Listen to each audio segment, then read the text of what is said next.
Hey everybody, welcome to Pop Culture Philosophers. I'm Rockin Robbie Billups, and it's time for the weekly comic book review.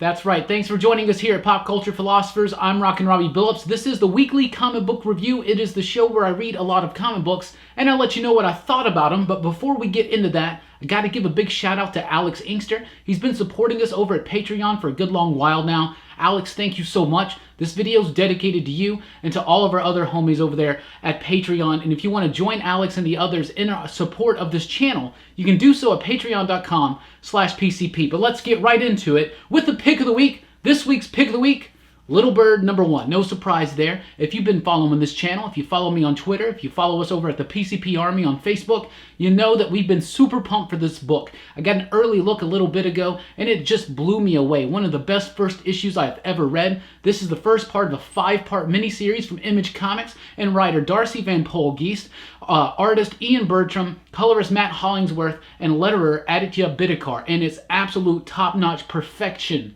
from every single creator involved on this book. It all works in unison to have one just very vibrant, thrilling, needed, and necessary experience. This book is great. It's so good, so good. North America in the not too distant future has become a theocracy in this book, and one of the last pockets of resistance is up in the north in Canada. And from that pocket of resistance comes Little Bird on her mission to overthrow the theocracy, right? Real fun stuff. That's just a simplified explanation of the basic gist and premise and synopsis of what the book is about, but it is fantastic. The artwork by Ian Bertram is just beautiful, highly textured, very detailed. It's like Frank Whiteley, but just a little bit more nuanced, at least for me, a little bit more detailed, better work with the backgrounds, things like that. I love the artwork, I love the coloring, the lettering is top-notch, perfection. Bidikar, one of the best letterers in the industry right now. Darcy Van Poelgeest, though, has crafted a great story, and everybody together has helped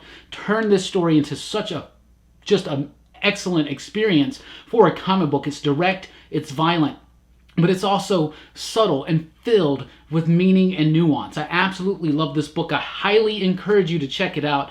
Ask your shop for it if you can't find it. This book is top-notch. It's one of the best books of the year so far. Like I said, one of the best #1 issues I've read in a long time. This book blew me away. I guarantee it's probably going to blow you away too. Great stylized, textured artwork, amazing colors and lettering, and a great story that's all just perfectly and most expertly crafted into this fantastic package of a comic book. Absolutely amazing. Pick of the week, Little Bird #1. Check it out. Get on the train, right? Batman Who Laughs, The Grim Knight #1 is out. This is a one-shot that details the origin of the Grim Knight, so it's kind of tied in with the Batman Who Laughs series by Scott Snyder and Jock. It's got artwork by Eduardo Risso, who did 100 Bullets, and this is some of the best artwork of his career. Fantastic job, especially with the flashback scenes. It does in full give you the origin of the Grim Knight, which is a very Punisher-esque version of Batman that's working right now with the Batman Who Laughs in the structure of the book. It's got a nice little framing sequence, so it's kind of tied in with what's going on currently in the Batman Who Laughs miniseries, while also explaining the origin of this new character. Really fun stuff, lots of close ties to year one. Really cool. I really liked it. Scott Snyder, James Tynion, they co-wrote this one together. They knocked it out of the park. Another dark, evil Batman origin, and it's awesome. It's fun, and it's just slam bang awesome. That's from DC Comics this week. Also from DC, we got Superman #9, continuing on the ever-expanding Unity Saga by Brian Michael Bendis, Ivan Reis, and Brandon Peterson on this issue, amongst others. A really great job from the art team capturing the epic explosiveness of Superman. Bendis has, for a long time now, been blessed with working with some of the absolute best artists in the industry. Ivan Reis' Superman work is a revelation. It's beautiful. It's amazing. Brandon Peterson on the backing story, on the flashback story of this is a story explaining what's been going on with Jonathan Kent. He went off into time and space. He came back a little bit older. This is explaining what happened to him. This issue in particular is about his adventures over in Earth 3 with the evil crime syndicate. So it's real fun stuff there. I like Bendis's characterization of Ultraman. He hits some neat little moments that we've always thought about but never really quite had all the way come through. But a really fun issue. I do like it. I'm liking this story so far. I think Bendis has been doing a great job on Superman. The artwork has just been top notch. Seriously, some of the best Brandon Peterson stuff, though it doesn't shine as much as the Ivan Reyes stuff. It's just that artwork is just beautiful, beautiful, beautiful. Fantastic stuff. Catwoman number 9. Yes, Catwoman number 9 is out here. And the reason why this is really cool, because it's a cool little one-shot story that's written by Ram V, who was the writer over at The Savage Shores at Vault Comics. It's a nice little one-done heist story with Catwoman. I really like the framing. There's really nice cleverness to the story. The whole cha-cha thing is really, really awesome. I like it. I like the framing. The structure is pretty cool. I do like this issue. A great little fun one-and-done Catwoman story right there. Flash number 66, Joshua Williamson turns back just a little bit and tells us a little bit of the origin story of the original Trickster, Jesse James. So if you ever wanted to know more about the Trickster, this is a nice rogue spotlight. It really explains a lot of his origin. It kind of gets it all connected together, fitting in all the weird gaps in continuity and reboots and relaunches and all kinds of stuff like that. It's got artwork by Scott Collins. A lot of old school Flash fans are going to really like that because he did a lot of the Jeff Johns Flash run with the Wally West days back in the day. Real fun stuff. I actually really liked it. It just totally spotlights on the Trickster, though. We're about to get into this Flash Year 1 story, but I really like these issues that are coming along. They just kind of focus in on a rogue and kind of update the origin, make it a little bit more sense, make it feel a little bit more connected. And there's a whole new batch of readers that have never read anything from the Trickster, so here's your explanation on who he is. Flash number 66 out this week. Hawkman number 10 is here. This book just keeps getting crazier and crazier and awesome. It's fantastic stuff. Brian Hitch, I can't believe he's been on this book so solidly, so on time for every single issue. It's been amazing. It's been fun. His stuff is big. It's epic. It's got that epic, grandiose scale of works of his like The Authority and The Ultimates. I love it. I think the artwork is top-notch. The story is great. Robert Vendetti's done a great job of taking all these different versions and origins and continuities for Hawkman and making it all make sense, and then providing us with this big giant climax in the story right now. Issue 10 is big, it's epic, it's fun, it's explosive, it's savage, it's violent, it's brutal. It's exactly what Hawkman should be. Justice League Dark number 9 is here. And man, we know things are really bad just in the regular Justice League book right now, but man, they're also getting bad in Justice League Dark. It never seems more grim and dour for the DC heroes than it does now. I mean, I guess Final Crisis was pretty grim and dour for the heroes, right? I mean, they actually lost. Anyway, all the craziness going on in Justice League, it ties in a little bit to Justice League Dark. Magic is unfolding. The other kind are here. Dr. Fate's gone evil. Really fun stuff. The Lords of Fate are introduced and explained a little bit more in this issue. Some interesting developments with Jason Blood and the Demon. If you love that dark, magic, mystical side of the DC Universe, you need to be reading Justice League Dark. And if you like that stuff and you're not reading this book, what? You should totally read it. Justice League Dark started off just a little bit slow for me. I felt like the Witching Hour story kind of happened a little too much, too soon, too fast, things like that. But it's really kind of leveled out, evened out, and really it's upping the stakes issue to issue to issue. And this stuff right here, fantastic. I'm really, really digging it. Wonder Twins number 2 is out from DC Comics, and writer Mark Russell and artist Stephen Byrne. Love the artwork, love the story. Real fun, real fun. Doesn't seem like it's completely tied into continuity.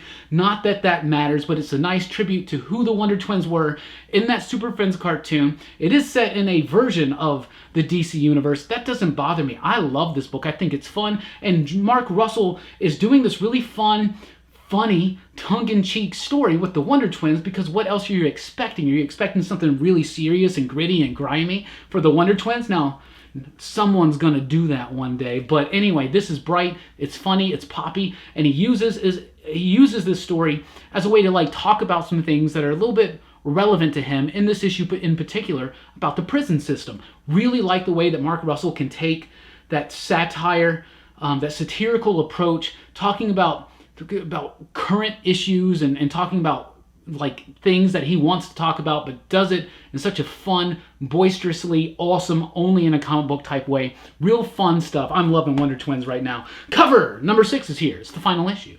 For now, I'm sure this book will come back. Look at that cool variant cover by Jim Lee of Jim Lee. That's like Comicception. Fantastic finale. I really like this book. David Mack, Brian Michael Bendis being incredibly experimental again.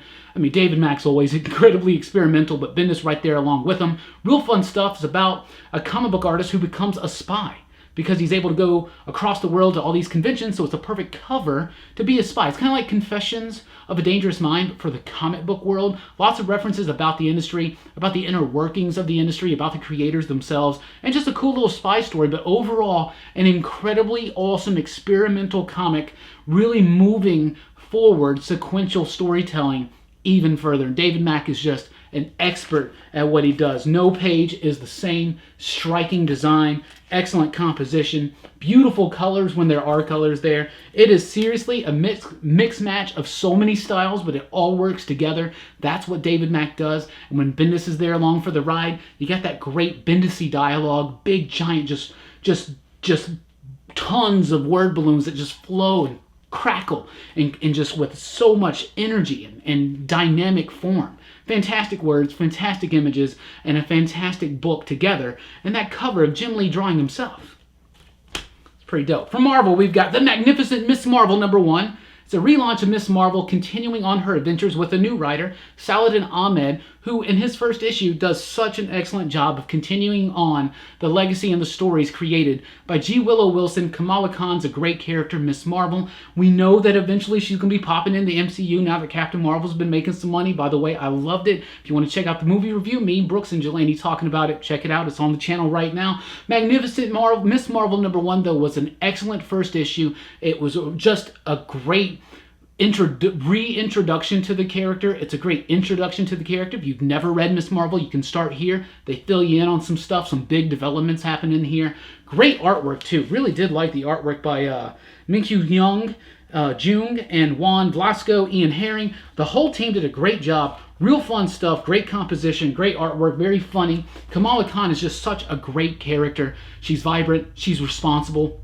She is the most Ditko and Lee character in the Marvel Universe since Spider-Man. She completely encapsulates what it means to be a Marvel hero in the Marvel age of comics. Magnificent Miss Marvel, a great introduction or reintroduction. I highly encourage you to check it out. This is Marvel's best book of the week. The Uncanny XMen is here with a one-shot called Winter's End.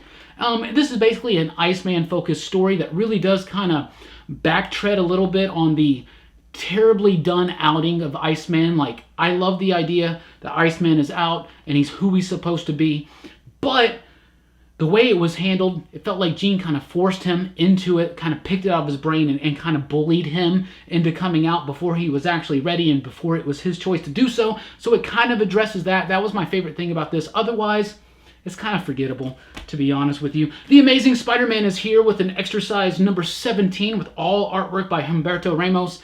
And it's written by Nick Spencer, of course. This is the official start of the Hunted story, where Kraven's been responsible for snatching up all these animal-themed Spider-Man villains, throwing them all in a park together, getting Arcade to help him like build this force field around it, and a big hunt is about to happen. And real fun surprises, real good artwork. It's dynamic, it's fresh, it's fun. Nick Spencer's been doing a great job in Spider-Man. I'm just so sold on him as Spider-Man. I think this is his best Marvel work he's ever done.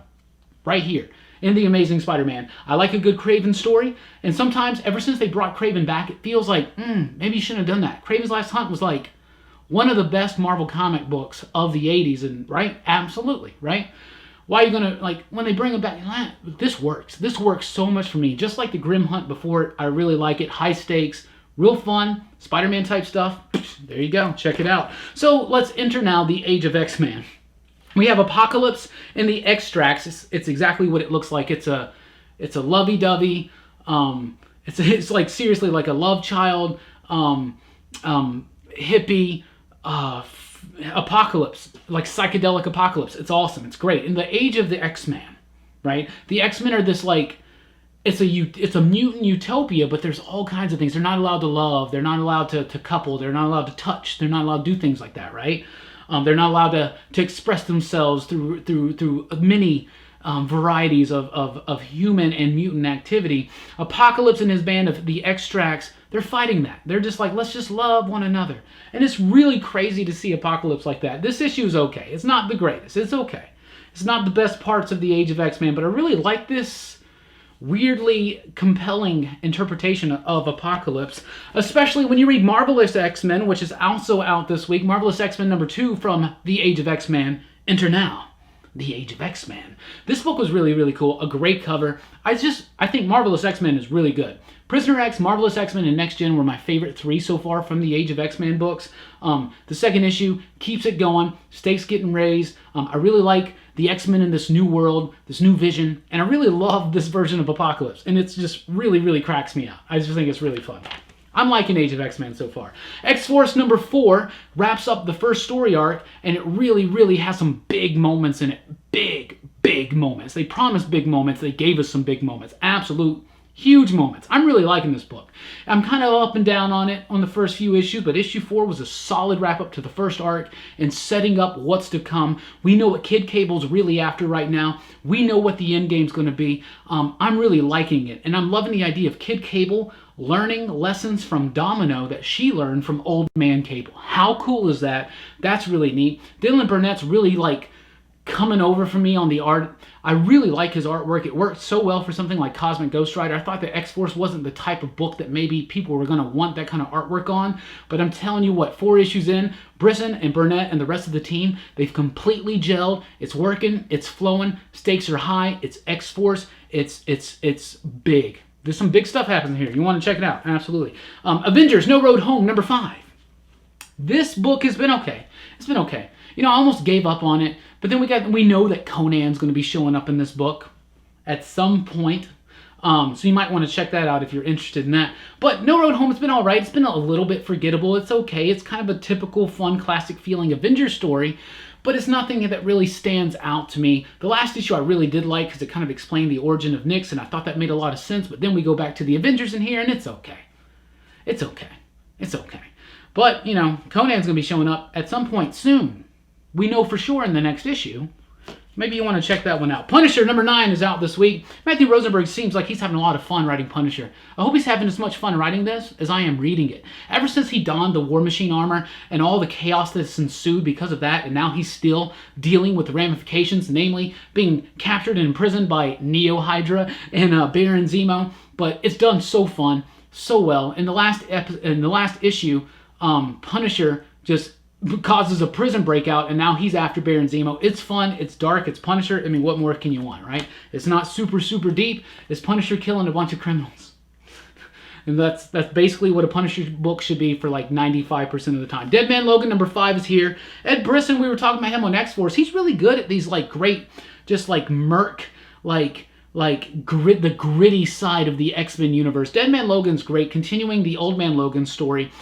Is he going to die? I don't know, but it's got 12 issues to find out. This issue's really fun. Basically, Old Man Logan's trying to wrap up all of his loose ends right now because he's either going to die or he's going to go back to the Wastelands and maybe even get a chance to rectify things and fix things, right? But this is fun. I really do like it. It's a fun little story. Ed Brisson has written Old Man Logan like nobody else. Really fun stuff, and it continues on there. Really, it's going to be actually sad to see Old Man Logan go, isn't it? Isn't it? Old Man Quill, though, is here right now. Issue 3 of Old Man Quill, and it's not the greatest of these Old Man ones, you know. It's the same writer from Old Man Hawkeye, Ethan Sachs, but the artwork is now done by Robert Gill, and Andres Mosa is on there. And the artwork's all right. It's a little too loose, a little too scratchy at times for me. Just a little too loose, a little too, like, not tight enough for me for the style that's presented. I don't know. There's something about the artwork that's just not working for me on some kind of level. The story's pretty decent, though, but it doesn't have, I don't know. The best thing about this is that Doom's in charge after the Red Skull and the Old Man verse, right? The Old People verse. That's really the only thing keeping me reading this right now, to be honest. So I think it's okay. I just think it's okay. Marvel's Annotated is here, though, and this book's pretty fun.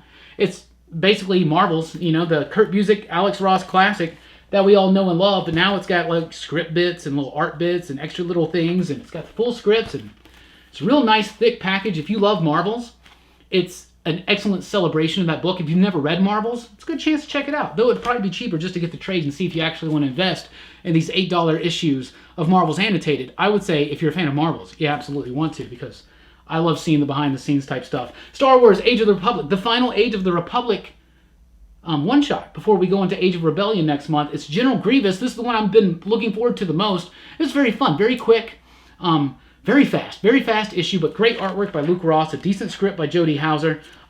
General Grievous to me is just one of the most compelling, interesting Star Wars characters out there, and it's one of the reasons why I love the Clone Wars story. You learn a little bit about how we got a couple more lightsabers. You see him kill some Jedi and all that stuff. What more do you want, right? Nothing super deep, but it's really fun, and it does shed just a little bit of stuff on his backstory, but not as much as the Clone Wars did, obviously. Agent Conan Belit, it came out. Teeny Howard. This book is all right. It's okay. I really like the interior artwork. I think that's pretty cool by Kate Nimziak and Jason Keith. Teeny Howard does a pretty decent job on this one. I like it all right, but it's not as strong as the other Conan books right now. I'll be honest with you. Absolutely. Calamity Kate is a new one here from Dark Horse Comics.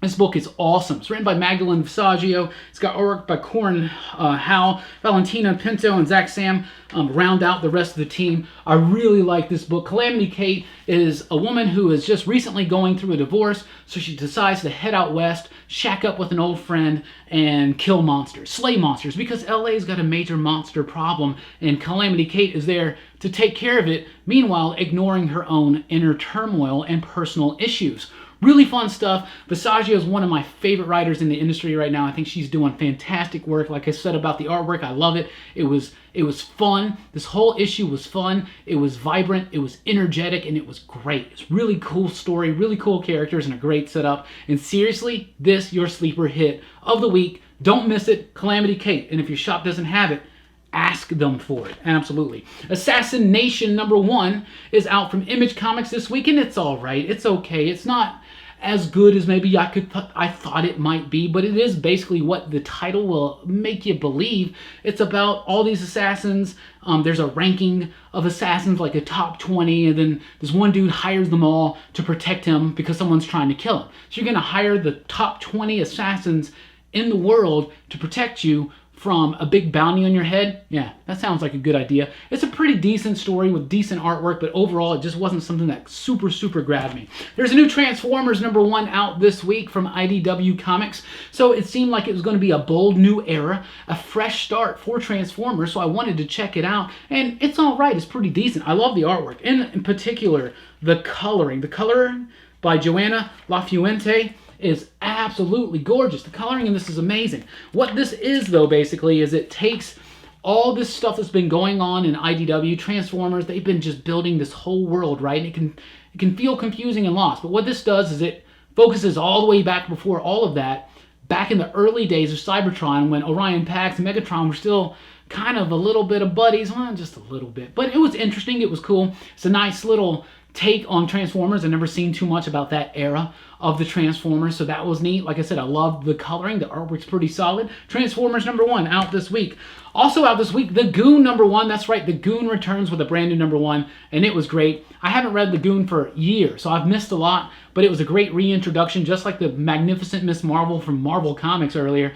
Does a great job. Eric Powell has since gotten his Dark Horse, he's gotten his Goon property, has moved it from Dark Horse to his own publishing house, which is Albatross? Yeah, Albatross Funny Books. And so the long-awaited return of Goon is here. If you are a fan of the Goon, you'll like it. If you've never read the Goon but always wanted to try it out here. And to my heart's content, omnibus editions of the Goon were announced at the end of this book. So that's super cool. Absolutely cool. Eric Powell and company doing a great job there. Murder Falcon #6 is here. Man, this book is crazy. It's fun. It's energetic. It's just loose. It's just great. Absolutely fantastic. Daniel Warren Johnson and Mike Spicer do such a great job of this. That seriously, look at the artwork. It's amazing. It's epic. It's fun. If you've been loving this, it's great. It's got a touch of nuance and depth to it, but it's so much just a rock'em sock'em metal fest. It's great. High octane energy. Big epic, just big epicness and little small human moments that make this crazy metal fantasy just shine above other comics on shelves right now. Prodigy #4 is here, and as awesome as this book was when it first started out, it started to become a little too Mark Miller for me. Just a little bit. I really liked how fresh it felt in the first couple issues. And it started, I don't know, the artwork doesn't feel as solid in this issue. The script feels a little bit more typical Mark Miller, and you just kind of sometimes you get over something like that. I don't know. There's just something about this issue in particular that made me feel, oh yeah, this is a Mark Miller comic. But it still has some nice stuff. Raphael Albuquerque's artwork is good. It's great. It's way better than I could do. It's just not as solid as those first couple issues for me. But Prodigy number 4 is still worth your time, I would say. Livewire number 4 is here, wrapping up the first arc of this story. I believe it was originally meant to be a miniseries. It's been upgraded to an ongoing for now. Vita Ayala is doing an absolute fantastic job. They are really understanding this character, really getting me interested in this character. Valiant comic books I'm kind of in and out of. You know, so I know a little bit about the characters, but even if you hadn't read the stuff that came before, which this story relies heavily on, it's still a really great story about taking responsibility, about imprisonment, about captivity. It's just a really cool story. I really do like it, and it's got amazing artwork by Raul Allen and Patricia Martin. Fantastic work from a fantastic team. Absolutely. Livewire number 4 out this week. So Dark Arc number 15 is here. That's the final issue of the series. Now, I didn't review number 14 because we were shorted, and we finally got it, and so I was holding on to it so I could talk about both of these together. This is the finale of Dark Arc, which has been a fantastic book. It's basically, think of the story of Noah's Ark.